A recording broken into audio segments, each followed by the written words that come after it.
las finanzas del rey Chichimeca o Chichimeca Tecutli, como se diría en náhuatl. Ahora, para nosotros entender un poquito las lecciones que estos personajes nos dejan, te voy a hablar como de tres cosas, ¿no? El primero, pues el contexto en América, o sea, dónde está situada esta historia. Luego te voy a hablar del contexto del imperio Chichimeca como tal. Y después te voy a hablar de las finanzas del Chichimeca. Y ahí es donde vamos a ver las lecciones que uno puede aprender para usar, bueno, en la vida diaria y qué cosas funcionan y qué no tanto, ¿no?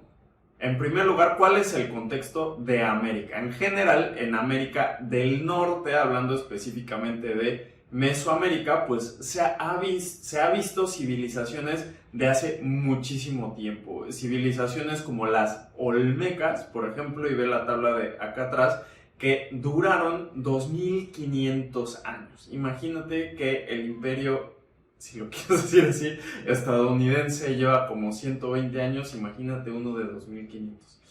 Es como un muy buen equivalente a otras civilizaciones, pues en África o en algún otro lugar de hace milenios.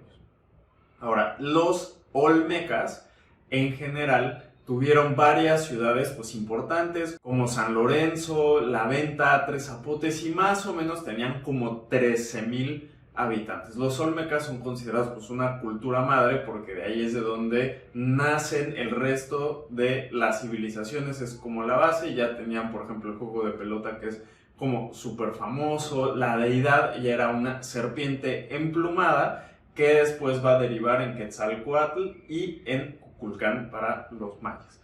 Ahora, también los olmecas pues inventan un poco la escritura, aunque después los zapotecas son los que la explotan como muchísimo más. Y los zapotecas en general duraron como 1000 años y las ciudades más interesantes y más grandes, importantes que había, era por ejemplo Monte Albán, ya con 30,000 ciudadanos, si lo quieres decir así. Ellos ya usaban la numeración, usaron el calendario que después es el calendario lunar y solsticial, si lo quieres ver así, el de la luna y el del sol, que después usarían los aztecas después. Y ya eran pues ciudades un poquito más complejas, ya tenían desagüe, cañerías, etc. Después llegó Teotihuacán y Chololán. Y estas ya como imperios o estas ciudades ya duraron más de igual como 1000 años. Del 800, imagínate, antes de Cristo al 900 después de Cristo. Más o menos. Eran ciudades independientes, pero para que te des una idea, Teotihuacán era la ciudad más grande en su momento de Mesoamérica, con más de 100,000 habitantes. Y si tú ves un poquito las fotos, pues te das cuenta que es una cosa brutal, ¿no? Es una ciudad realmente majestuosa. Y Chololán era la ciudad sagrada y era considerada como la Roma de la náhuatl. Igual, a la par, pues tienes a los mayas en todo lo que es la Riviera Maya en México, pero también Guatemala, Belice, El Salvador. Había más de 65 ciudades, entre esas pues está Palenque, Tikal, Chichén Itzá. Y cada una de estas eran como de entre 12 y 20,000 habitantes. Y es chistoso porque, bueno, ellos no eran como un estado central, eran ciudades independientes, pero que tenían una red comercial muy fuerte y tenían caminos, como por decir algo, como el camino romano, y tenían pues un lenguaje bastante más completo. No es lo mismo el lenguaje que se desarrolla en el Valle de México, en el Anáhuac, que es el náhuatl, y bueno, hay bastantes más, pero ese sería como después el más ponderante en el Imperio Azteca, si lo quieres decir así. Y los mayas pues tienen su propia lengua maya, que imagínate, tienen, no sé, más de 1000 símbolos. Si en nuestro abecedario normal tiene 27, mira la tabla, el maya es uno de los más complejos. Y después, si tú continúas, pues van a estar los toltecas, que duraron aproximadamente 600 años. ¿Y qué pasa? Que a raíz de la caída de los toltecas es que se van a empezar a generar como nuestra historia. Y sí, también había otras ciudades como Xochicalco, como Cocuilco, el Tajín, etcétera, que eran bastante importantes, pero a raíz de la caída de los toltecas que se apoderaron de Teotihuacán y Chololán, a partir de aquí es donde empieza el imperio chichimeca. Y al final, pues, ¿qué pasa? Que la historia más famosa, si lo quieres decir así, la de los últimos 300 años antes de que llegaran los españoles, fueron los aztecas, ¿no? ¿Qué pasa? Que en la historia reciente de los aztecas o mexicas, esta historia opaca a otros dos imperios que son muy grandes, que fueron el imperio chichimeca y el imperio tepaneca, que fueron los precedentes antes de que llegaran los aztecas. Yo te voy a hablar de cómo se hizo este imperio gigante chichimeca. Ahora, entrando un poquito al contexto chichimeca, pues, ¿qué sucede? De esta historia que es muy famosa de los aztecas, pues resulta que es una historia de que vienen de Aztlán, ¿no? Y en realidad, pues llegan y ya, ¿no? Ahí están los aztecas. ¿Cuál es el tema? Que si tú lo ves como un poquito más a detalle, es un poco más complejo, porque en realidad no eran los aztecas o los mexicas, sino eran diferentes tribus nahuatlecas o diferentes tribus nahuas. Por ejemplo, venían las tribus acolúas, venían los chalcas, venían los tepanecas, los xochimilcas, etc. Sí venían como por oleadas y sí venían migrando, pero pasaron décadas, si no es que un par de como unos 100, 200 años migrando, dependiendo de qué tribu, y se van mezclando con todas las tribus o con todas las civilizaciones y culturas que iban como a su paso, como la tolteca, ¿no? Entonces, ¿qué pasa? Que los toltecas decaen y pareciera que decaen de una forma muy violenta, les pasa de todo, faltan recursos, hay escasez, hay desastres naturales, hay erupciones volcánicas, hay caos, total, se dispersan y de hecho una de sus ciudades principales pareciera que también fue violentamente atacada. Porque hay también, no sé, hay muchas, arqueológicamente hablando, también hay incendios, etc. Ahora, la tribu Alcolúa, que al final son los chichimecas, empiezan a migrar y pasan por Tula, y como llegan a Tula y ven que se la llevó el traste, pues dicen, bueno, aquí nosotros pareciera un buen lugar, pero no, no vamos a fundar la ciudad aquí, y ellos fundan la ciudad después en Tenayoca. Y la capital, bueno, sería la capital del imperio chichimeca, y el líder que los llevaba allá era Xolotl. Eso fue alrededor del 1250 después de Cristo. Ahora, este líder, como ve que la tierra pues es muy buena, pero falta población, pues entonces él manda a poblar las diferentes tierras de alrededor del valle de la Nahua.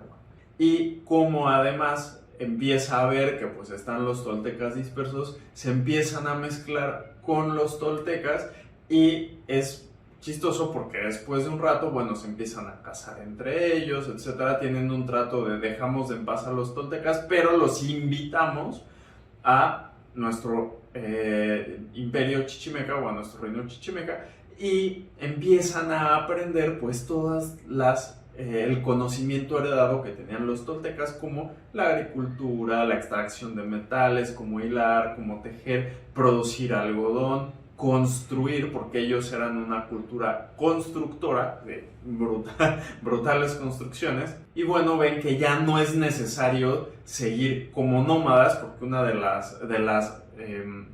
de las características de los chichimecas pues es que iban cazando, eran cazadores y se iban moviendo. Entonces se empiezan a asentar y ya tienen como, digamos, su propio reino chichimeca. Ahora, ¿qué sucede? Que en la historia pues empiezan a llegar las otras tribus nahuas, y no solo las otras tribus nahuas, sino también empiezan a llegar otros pueblos, otras tribus que vienen huyendo de pues todo el desastre que pasó en los años anteriores. Y Xolotl agarra y dice, bueno, yo sí los voy a recibir y les voy a dar tierra y les voy a dar recursos y les voy a enseñar cómo producir y cómo mantenerse, pero con la condición de que me den un tributo moderado y que me reconozcan como su señor, o sea, que me den como su vasallaje.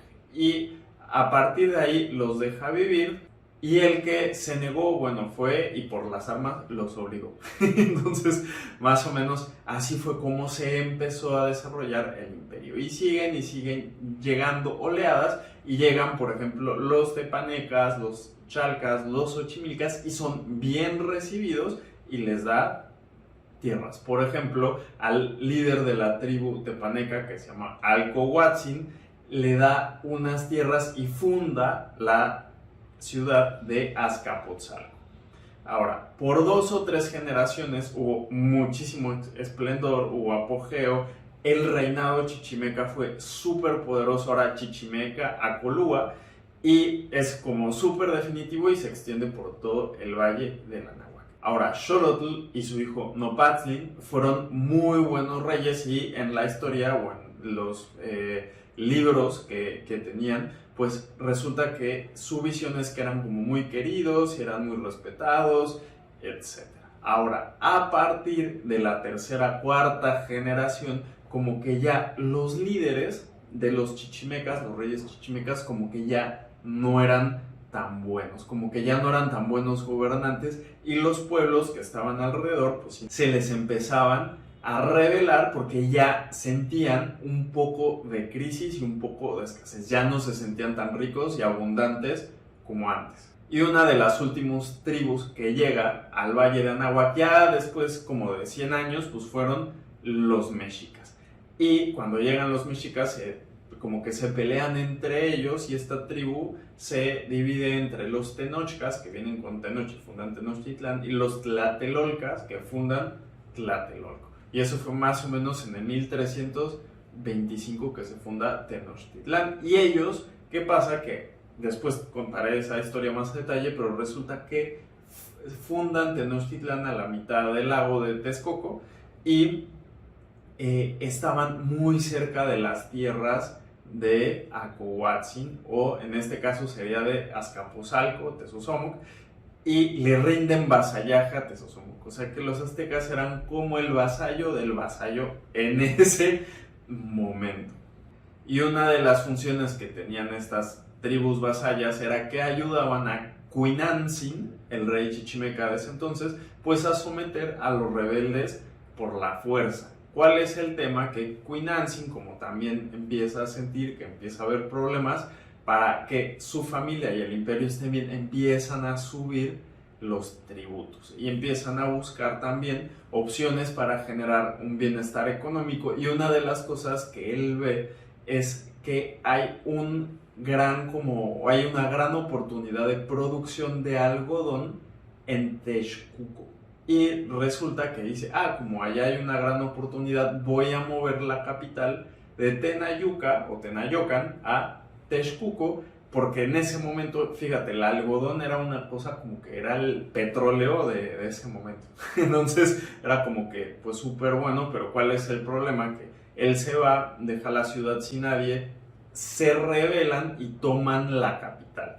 Y entonces resulta que él termina por allá como exiliado, y mientras se queda alguien usurpando como su reino. ¿Cuál es el problema? Es que pues en general, como ya tenían problemas y no estaban tan bien gobernados, pues Tenayocan ya decae, falta de orden, hay como ahora sí que problemas con las personas, robos, falta de alimentos, etc.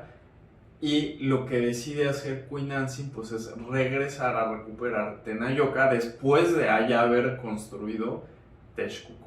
Y bueno, pues obviamente no la va a recuperar por las buenas, sino que tiene que hacer la guerra, y eso como que empeora un poco las cosas económicas, pero al final se queda él. Ahora, el hijo de Cuinantzin es Techotlala, y Techotlala nace pues en este mal momento y es aún peor gobernante, porque es un gobernante que va a generar enemistades, por ejemplo con Tezozomoc, de los tepanecas, genera problemas con diferentes ciudades, y era también como muy famoso por abusar de los tributos, abusar de los vasallos, y por dedicarse a jugar y a despilfarrar el dinero de los tributos. Ahora, ¿qué sucede? Que pues ya la cosa estaba muy mal y resulta que cuando muere Texotlala deja a su hijo que se llama Ixtlilxóchitl. Pero el problema es que lo ven como una persona muy joven, muy inmadura, que no debería de ser gobernante, considerando los últimos 2 o 3 gobernantes que fueron muy malos y que dejaron un desastre atrás. Y entonces ninguno de los pueblos vasallos lo quiere reconocer como su rey. Ninguno lo quiere hacer así. Y entonces Tezosomoc, que es el Tepanecatl o el rey Tepaneca, que era vasallo de Ixtlilxóchitl, se revela. Y ¿qué pasa? Que los vasallos lo ven al más fuerte, lo ven experimentado para gobernar, ven que puede solucionar los problemas. Y además tenía una cosa, que Tezosomoc era también del linaje de Xolotl, o sea, venía de la familia real de hace varias generaciones, porque Xolotl le da también en matrimonio a el tatarabuelo de Tezosomoc, le da a su hija, y entonces se mezcla, total. ¿Qué sucede? Que le arman la guerra a Ixtlilxóchitl entre todos, y pues es como, esto dicen que fue una de las batallas más sangrientas que hay. Era una cosa que además era muy pareja, y resulta que Ixtlilxóchitl le gana la guerra a Tezosomoc, pero lo perdona y decide no repartir las ganancias, las tierras, las riquezas con sus aliados que lo ayudaron en la guerra. Pero el tema es que esa fue una decisión tan relevante porque dijeron, oye, yo gasté mis hombres, se murieron tales, bla, bla, bla, y luego no gané nada, ¿no? Entonces se van del lado de Tezosomoc, y Tezosomoc se vuelve a levantar, o sea, traicionan a Ixtlilxóchitl, resulta que se queda sin nada y pierde otra vez la guerra contra Azcapotzalco. ¿Qué hizo Tezosomoc? Tezosomoc agarró y repartió sus tierras, los vasallos de los chichimecas los traicionaron, se llevaron sus mujeres, sus riquezas, total, los dejaron sin nada. Y el hijo que queda, porque Ixtlilxóchitl muere en batalla, su hijo es Nezahualcóyotl. Y Nezahualcóyotl crece súper pobre, crece sin tierras, crece huyendo, porque además lo van persiguiendo porque era como una amenaza, si lo quieres decir así, al gobierno de Tezosomoc, y a partir de ahí ya no va a haber ningún otro rey chichimeca. De toda la fortuna que ellos traían, pues todo eso se perdió por el mal gobierno y por las rebeliones que tenían. Para entender las finanzas del rey chichimeca, te lo voy a dividir en 3 etapas. La etapa 1, que es la etapa del esplendor, luego la etapa 2, que es la etapa del decaimiento, cuando ya va para abajo, y la tercera etapa va a ser la del empobrecimiento, si lo quieres hacer así. Entonces, cuando tú lo ves o analizas el estado financiero, el PNL del rey chichimeca, lo que sucede es que tus ingresos en general van a estar basados en toda la producción agrícola y de caza que tú tienes. Y bueno, y toda la economía en este momento era agrícola, y cada familia tenía que cosechar y producir para mantenerse. Ahora, en donde no se podía hacer agricultura, empezaron a surgir otro tipo de profesiones como la del algodón, hilar, tejer. Ya se empezaba como a fraccionar la profesión de cada uno, pero el punto es que cada quien se tiene que mantener. Y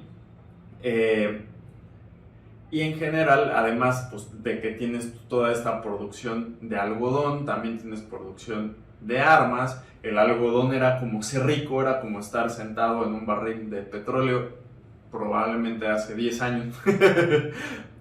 ¿Y qué pasa? Que además, pues el tributo que tú cobras, porque el chichimeca le cobraba tributo a sus vasallos, pues era un tributo justo o moderado en la primera etapa, y casi siempre era como en especie, o sea, en alimentos, etc.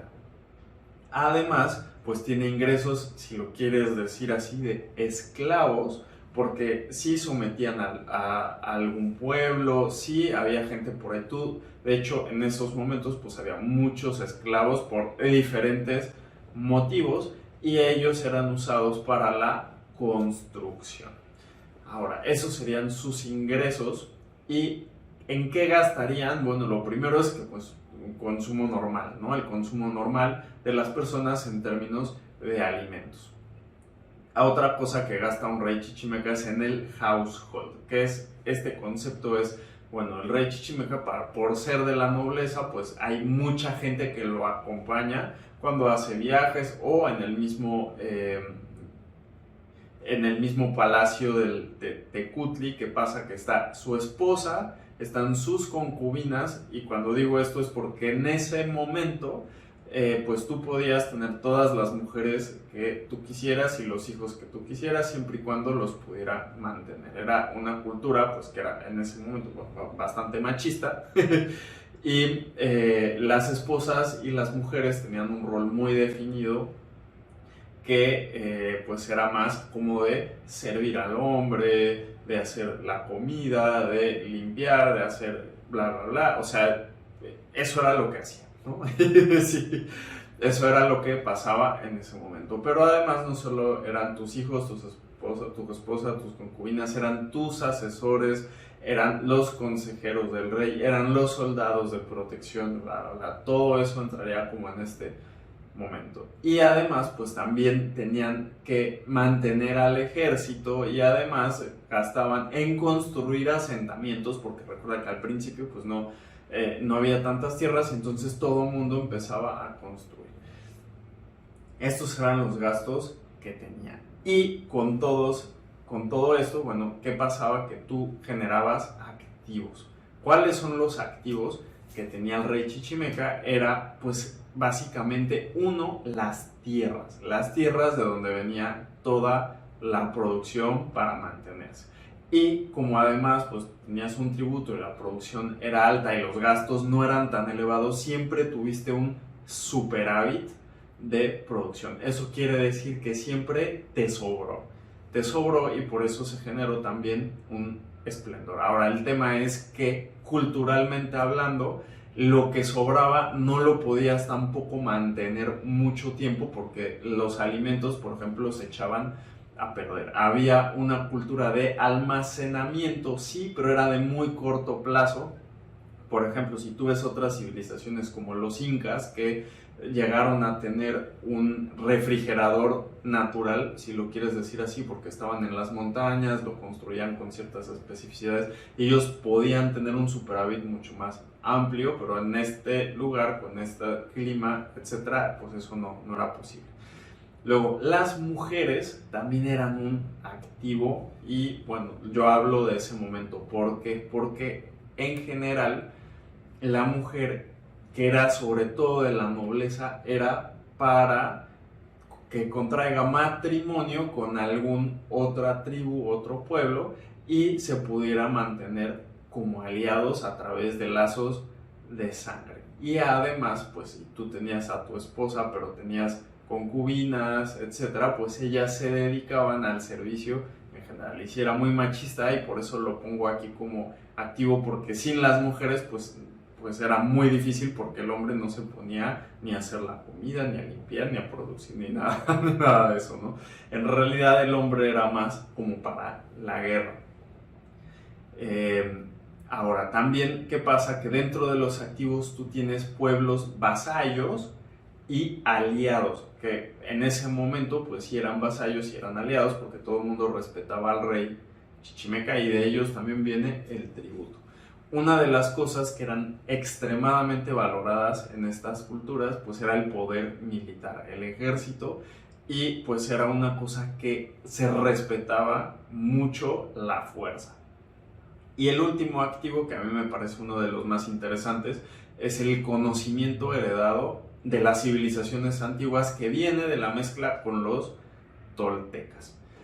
Y ¿qué sucede? Que bueno, en las primeras generaciones, que había tierras, había recursos, había esplendor, buenos gobernantes, etc., los chichimecas no tenían deudas o no tenían pasivos, porque no le debían nada a nadie.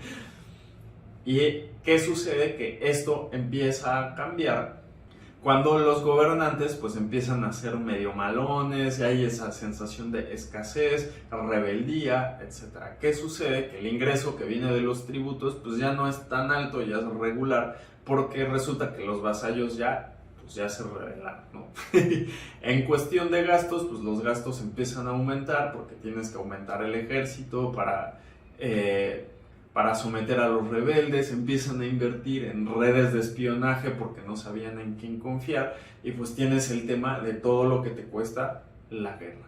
Y en cuestión de los activos empiezan a disminuir porque las tierras que eran del rey, pues ya los vasallos ya no se las querían regresar, y también pues los vasallos pues ya no eran tan aliados, eran más como vasallos y se acabó. ¿Y qué sucede? Que como ya nadie estaba tan convencido de los gobernantes, pues empiezas a endeudarte, no porque tengas una deuda monetaria, sino porque les haces una promesa a los otros pueblos de que los vas a proteger, de que vas a someter a los rebeldes, bla, bla, a cambio de su vasallaje. O sea, ya es una cuestión de protección y pues se lo debes. Y así es más o menos como va cambiando tu estado financiero. Ahora, en la tercera etapa, que es en la etapa donde ya estás en guerra, ya hay escasez real, ya te traicionan tus vasallos, ya perdiste, además de todo, perdiste la guerra, pues ¿qué sucede? Que tus ingresos ya, pum, son nulos, tus ingresos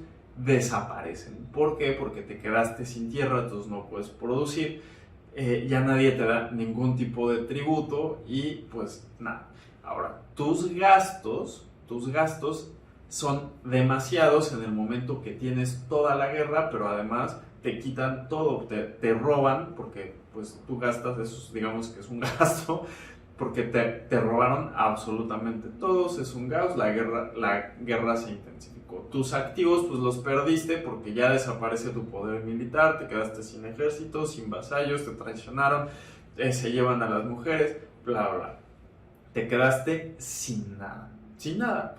Y ahora, ¿qué pasa? Que el pueblo chichimeca se vuelve vasallo de el pueblo con el que perdió la guerra, que sería el nuevo imperio, que sería el imperio tepaneca, porque ahora le debes vasallaje a otros. Pero no solo es eso, le debes tus riquezas porque tienes que pagar todo lo que destruiste en la guerra. Casi siempre así es, le tienes que pagar al ganador lo que tú rompiste.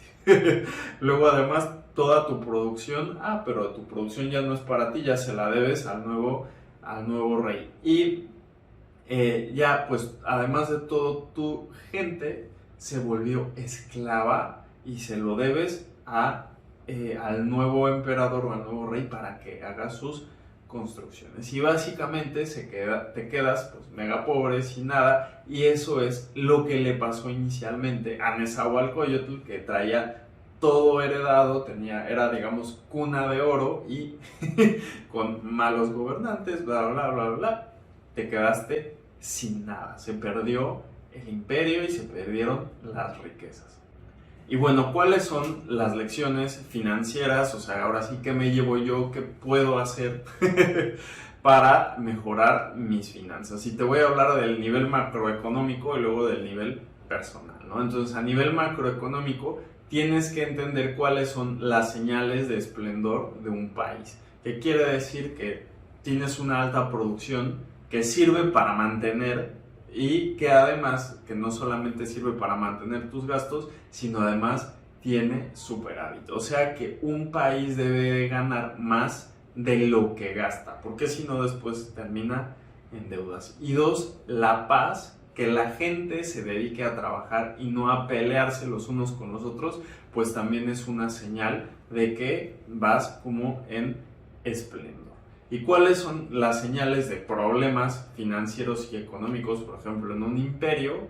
Es si tú sabes o tú ves que tienen muy malos gobernantes, pues aquí un imperio se perdió por varias generaciones de malos gobernantes que no estaban a la altura. Es muy extraño que todo vaya bien y que de repente uno rompa todo y que un estado pues se pierda. Es raro, pero se ha llegado a pasar en otras ocasiones. Ahora, el despilfarro es una señal de que pues el gobierno muy probablemente vaya a tener un déficit continuo, o sea que además va a gastar mucho más de lo que gana, y eso va a generar que pues pongan impuestos injustos que al final terminan empobreciendo a las personas, y que además es un ciclo vicioso porque ¿qué pasa? Que el gobierno quiere que le pagues más, pero entonces como tú les cobras y les cobras, pues la gente no tiene ningún incentivo para producir más. Entonces, ¿qué pasa? Que se produce menos, pero tú quieres cobrar más, y claro, lo único que va a generar esto es que tarde o temprano empobrezcas al pueblo, y eso va a generar que haya inseguridad, que haya robos, que haya rebeliones, y en el peor de los casos que haya guerras civiles. Esto es un caso de guerra civil por empobrecimiento, y que al final pues llegaron otros y pum, le comieron el mandado.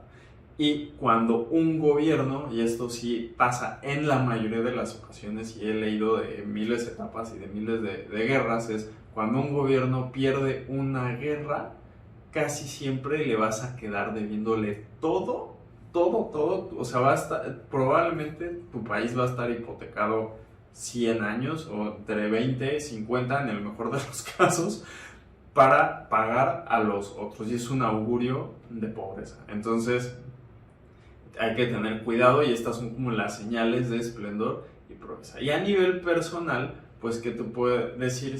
Lo mismo que el gobierno, tus ingresos siempre tienen que cubrir todos tus gastos, y todavía es mejor si tú tienes un superávit. Eso quiere decir es que te sobra dinero después de pagar todo lo que tienes que pagar. 2, el despilfarrar, o sea, gastar demasiado, nunca es un buen augurio para tus finanzas en el futuro.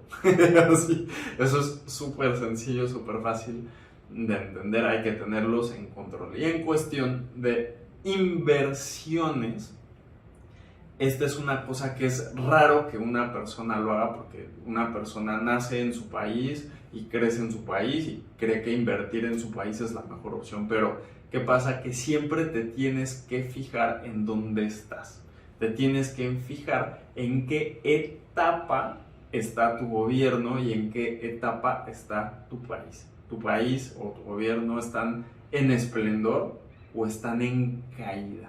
Y para eso son las señales que te mencioné antes, porque al final, ¿qué pasa? ¿Y qué pasa si se está despilfarrando el dinero? Si tienes muchas deudas, si además los ingresos cada vez son menos porque la gente no te quiere pagar o está evadiendo impuestos, y yo qué sé, ¿no? O sea, hay negocios informales por todos lados, o sea, la base de gravable es muy baja. ¿Qué pasa? Que eso es un augurio de problemas en el futuro. Y todavía si la gente, los gobernantes no se ponen de acuerdo entre sí o lo que sea, pues eso es un augurio que no es como que mañana pasa algo, pero es un augurio. Entonces, fíjate si tu país está con muchos ingresos, está invirtiendo en infraestructura, allá digamos en los chichimecas era en asentamientos, en producción de algodón, bla, bla, si tu país está invirtiendo en ser cada vez mejor.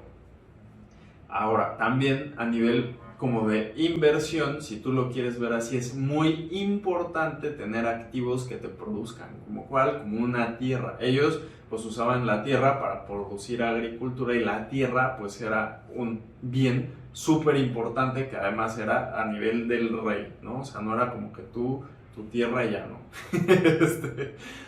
Hoy en día, por ejemplo, tú puedes tener tierras, y como en este caso es la agricultura, pero tú puedes arrendarlas, puedes crear un negocio, puedes producir algo, no sé. Las tierras también son una muy buena inversión, un buen activo hoy. Acá pusimos en los activos a los aliados, o los vasallos, o como lo quieras llamar, pero hoy en la actualidad, ¿qué pasa? Que tú vas a tener socios. Si tú pones una empresa, por ejemplo, y te peleas con todos tus socios, pues muy probablemente tu empresa, chao, ¿no? Se eliminó. Entonces, pues eso es tener un problema. ¿O qué va a pasar si tú a tus trabajadores los explotas y no les repartes de una forma justa, pues todas las ganancias de la empresa? Pues entonces también tratarlos mal, pues te puede traer muchos problemas. Y estas son como en grandes rasgos las lecciones que uno puede aprender de esta historia y de las finanzas, de cómo las manejaba el Chichimeca Tecuhtli.